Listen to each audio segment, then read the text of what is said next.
Good morning អ្នកទាំងអស់គ្នាឥឡូវនេះអ្នកលក់បានមកដល់ទីតាំងភ្នំពេញវិញហើយបងប្អូនទាំងគ្នាចារយៈពេលមួយសប្តាហ៍ដែលយើងបែកគ្នាចាឥឡូវនេះយើងមកជួបគ្នាសារជាថ្មីហើយនៅទីតាំងខាងភ្នំពេញបងប្អូនឥឡូវបងប្អូនទាំងអស់គ្នាចាថ្ងៃនេះយើងមកមើលខោអាវរបស់យើងវិញម្ដងនេះអូយអ្នកគ្រូកំពុងធ្វើការចងជាមួយនឹងសិល្បៈពាក់បងប្អូនទាំងគ្នាអើយចាគ្រាន់តែវេនមួយហ្នឹងបងប្អូនទាំងគ្នាចា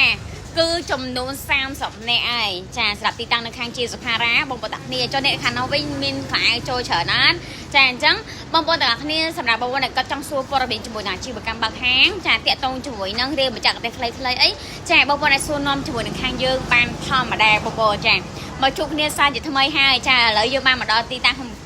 ខាងភ្នំពេញហើយអញ្ចឹងកុំភ្លេចណាបងប្អូនចានេះផលិតផលថ្មីចាក៏យើងមានលក់ដែរណាបងប្អូនទាំងគ្នាអញ្ចឹងបងប្អូនកុំភ្លេចណាជួបគ្នាឆាប់ៗនេះបាយបាយ